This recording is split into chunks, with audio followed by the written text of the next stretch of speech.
కాలేజ్కి అయితే వచ్చేసిన అనమాట. చూపిస్తాను మీకు. నాతో పాటు నా ఫ్రెండ్స్ కూడా వచ్చారు. వెనక నుంచి ఫేసెస్ కనపడట్లేదు కదా, అందుకే ఫొటోస్ పెట్టిన. ఏంటి మమ్మీ ఎవడీడు? మేమే అనుకున్నా, చాలా మంది పేరెంట్స్ కూడా వచ్చారు. పొద్దున్నే బేవర్స్ గాళ్ళు ఎక్కువైపోయారు. ఎన్ఎస్ఎస్ వాళ్ళు, ఎన్సీసీ వాళ్ళు అయితే పరేడా కాదు, ర్యాలీకి అయితే స్టార్ట్ అయినారు. మంచి జెండా పండగ వైబ్ అయితే ఉంది. సీతమ్మ వాకిట్లో సిరిమల్ల చెట్టు సినిమాలో మ్యారేజ్ సీన్ చూసినట్టుంది.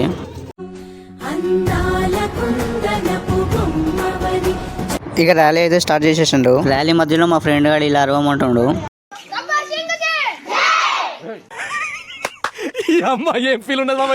అప్పుడెప్పుడో 10th క్లాస్లో చూసిన ఇలాంటి ర్యాలీలు, మళ్ళీ ఇప్పుడు చూస్తున్నా. యాక్చువల్గా హాలిడే ఉంటుండే మాకు ఈరోజు. ఫస్ట్ ఇయర్ సెకండ్ ఇయర్లో ఎలాగో రాలేదు, మళ్ళీ ఫైనల్ ఇయర్లో వస్తామో రామో తెలియదని ఇప్పుడైతే వచ్చినాం అనమాట మేము. దీని తర్వాత ఎన్సీసీ వాళ్ళు పరేడ్ చేస్తారు, బాగుంటుంది చూడండి. ఒకసారి ఆ చేతులు చూడండి ఎలా ఊపుతున్నారో అందరు. ఒకసారి హ్యాండ్ మూమెంట్ చూడండి. ఒకసారి ఫోన్ దగ్గర పెట్టుకోండి, సౌండ్ భలే వస్తుంది.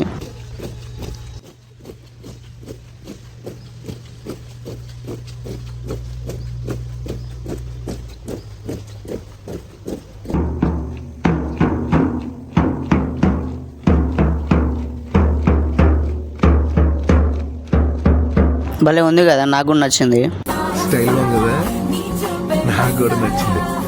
ఇక ఫ్లాగ్ హోస్టింగ్ అయితే స్టార్ట్ చేసారు. ఈ మ్యామ్ని చాలాసార్లు చూసినా కానీ మేడం పేరు అయితే తెలియదు. ఫ్లాగ్ చూపిస్తాగండి, ఇప్పుడు పైన పెట్టారు మొత్తం చెట్లలో. మరి ఫ్లాగ్ అంటే టాప్లోనే ఉండాలి కదా. ఇక నేషనల్ యాంథమ్ అయితే స్టార్ట్ చేసిర్రు.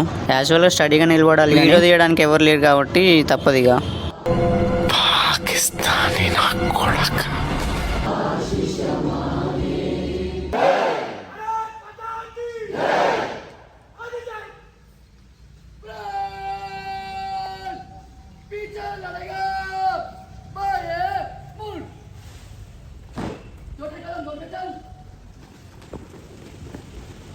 I now request all the faculty members to kindly proceed to the D block seminar hall. Flag hosting అయిపోయిన తర్వాత ఎన్సీసీ వాళ్ళని చూడండి ఎట్లా పోతారో. మొత్తం ఒక సిస్టమేటిక్ వేలో జరుగుతుంది. బాగా పకడ్బందీగా ప్లాన్ చేసావు మైక్. నేను 8th 9th క్లాస్లో ఎన్సీసీలో ఉంటుండే, అది గుర్తొస్తుంది నాకు. ఏంటి ఎప్పుడు లేదు ఎంత పొద్దున వచ్చారు స్కూల్ కి? ఫ్లాగ్ హోస్టింగ్ కదా. నిజం చెప్పండి, చాక్లెట్స్ ఇస్తారని. ఇప్పుడు కల్చరల్స్ అంట, అందుకే డీ బ్లాక్ వచ్చినాం. చూడు సేమ్ పండు కోతి లెక్కన ఉన్నావురా. ఇక మేడం అయితే స్పీచ్ అయితే స్టార్ట్ చేసినారు. తెలుసు కదా మనకు స్పీచెస్ వినబుద్ది కాదు. ఏం ఈ పనుల్లో కనిపించలేదు. పైగా ఫిజికల్ గానీ మెంటల్ గానీ స్ట్రెయిన్. కాకపోతే ఈసారి వినాలనిపించింది స్పీచ్ ఎందుకో. కంట్రీకి ఫ్రీడమ్ వస్తే కాదు, నీకు వచ్చిందా అనేది ఇంపార్టెంట్. ఒకరికి ఫైనాన్షియల్ ఫ్రీడమ్ రాకపోవచ్చు, ఒకరికి బానిసగా బతుకుతుండే ఫ్రీడమ్ రాకపోవచ్చు, ఒకరికి చదువులో ఫ్రీడమ్ రాకపోవచ్చు. ఈ స్పీచ్ విని మా ఫ్రెండ్ గారు కూడా మోటివేట్ అవుతుండు.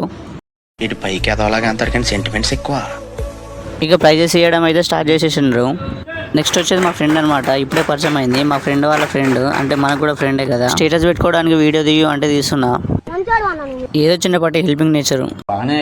ఫస్ట్ వచ్చినప్పుడు దొరకలేదు, ఇప్పుడే దొరికినాయి జెండాలు. మధ్యలో మా ఫ్రెండ్ గారు స్పీచ్ వినకుండా ఇలా అంటున్నాడు. ప్రిన్సిపల్ గారు మా బూందీ మిక్చర్ ప్యాకెట్ ఇస్తే నేను ఇంటి పోయి కట్కం చూసుకుంటా. ఒకసారి ఈ బ్రోన్ చూడండి, ఫస్ట్ నుంచి ఇలానే పట్టుకుండు. ఇంకో సైడ్ చూపిస్తాగండి. ఎన్ఎస్ఎస్ స్టూడెంట్స్ అనుకుంటా వీళ్ళు. ప్రోగ్రామ్ స్టార్ట్ అయ్యి 1 hour అయింది, అప్పటి నుంచి ఇట్లానే పట్టుకున్నారు. దీనినే డెడికేషన్ డిసిప్లిన్ అంటారు. ఫైనల్ గా ప్రోగ్రామ్ అయితే అయిపోయింది. ఈయన చూడండి మిక్సర్ ప్యాకెట్ ఇచ్చే బ్రోతో అయితే కలుపుతున్నాడు, ఇంకోటి ఇస్తాడని. అయినా కూడా ఆ బ్రో ఒకటే ఇచ్చిండు. మనం ఇంట్రోవర్ట్ కాబట్టి చేసేదేం లేక ఒకటే తీసుకొని వచ్చిన. ఫైనల్ గా మన వ్లాగ్ అయితే అయిపోయింది కాబట్టి వీడియో నచ్చితే లైక్ చేసి సబ్స్క్రైబ్ చేసుకోండి అండ్ మీ ఫ్రెండ్స్ కి షేర్ చేయండి. Thank you for watching.